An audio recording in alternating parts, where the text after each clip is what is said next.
Si Rajon Rondo or Chris Paul version 2 nagre-ready na or naghahanda para maging isang head coach. Ang last report sa kanya, bumalik ng Kentucky para tapusin ang kanyang degree.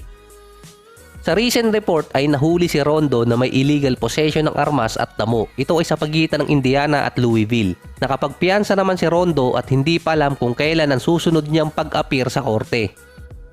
Sa huling interview din ni Rondo, sinabi niya na sana makapaglaro siya sa NBA kahit 5 games lang para nga sa kanyang retirement. Ang problema lang ni Rondo, meron pa kasi siyang kaso noong 2022 na related sa asawa niya. Ito yung tinutukan niya ng armas. Naayos na ang kaso na yon at may undisclosed agreement.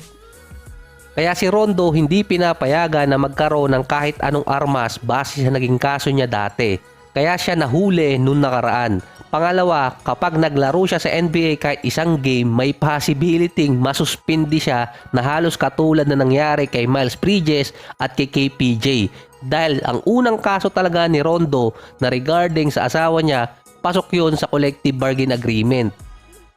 Sa plano naman ni Rondo na maging head coach sa NBA, hindi naman pasok sa collective bargain agreement yung mga naging kaso niya dati. Pero maraming coaches sa liga ang may halos katulad na naging kaso nitong si Rondo.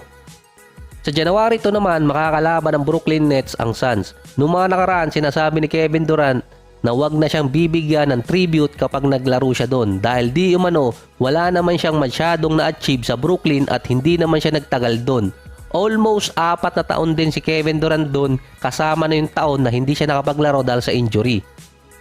Kasama yung taon na nag-request siya ng trade at sa mga taon din na yon, 2 beses siyang umabot ng playoffs. Yung isa na disgrasya pa dito sa Celtics at yung 2021 umabot sila ng East Semifinals versus Bucks. Ito yung natalo sila dahil malaki yung paa ni Kevin Durant. Sinabi yon mismo dati ni Kevin Durant na kung hindi lang malaki yung paa niya, baka nakapasok sila sa East Finals nun. Wala naman ako nakitang report na bibigyan ng Nets si Kevin Durant ng tribute dahil ang sinabi naman niya yung idea na bibigyan siya ng tribute ng team.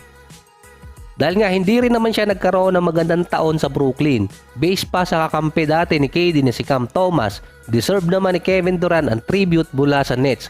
Nagbibiro lang di umano si Kevin Durant nung sinabi niyang ayaw.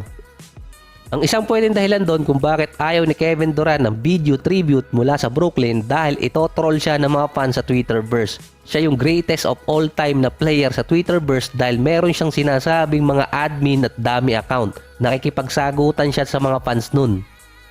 Meron pa nga dating insidente nung nasa OKC pa siya na pumunta ng locker room para sumagot lang sa Twitterverse gamit yung cellphone niya. Yung huling taon ni KD hindi rin naman naging maganda dahil nga sa start pa lang ng taon na yon ng 2023, nag-request agad siya ng trade at nag-demand din siya sa team. Hanggang mismo yung team owner nagsalita ng okay na sa kanya yung hindi manalo yung team basta hindi ganitong kaingay.